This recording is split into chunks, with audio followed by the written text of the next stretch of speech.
Hey guys, welcome to Tech is Guru. Today we'll be learning how to change PIN on two-step verification on WhatsApp. And now let's dive right in.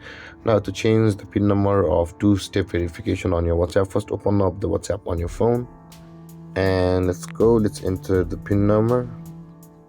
And over here guys, on this interface at the top right corner of the screen, you can see the three-dotted icon available for us. Tap on that three-dotted icon and tap on the settings option available for us over here. And over here you can see the account option available for us just above the privacy. Tap on account, and over here you can see there is a two-step verification option available for us. Tap on that two-step verification, and in order to change your PIN, you can see the change PIN option available for us. Tap on change PIN.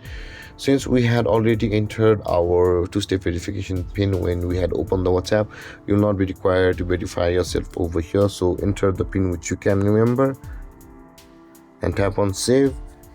And with that being done guys, the PIN number on your WhatsApp will be changed, and you can verify your email address from over here if you have not. But if you don't want to, tap on the skip, and your PIN number will be changed on WhatsApp. And then guys, this is how to change your PIN number on WhatsApp. And if you have any confusions or questions regarding the topic, feel free to comment in the comment section below, and don't forget to like, subscribe and hit that bell icon for more videos. Thank you for watching guys. Peace.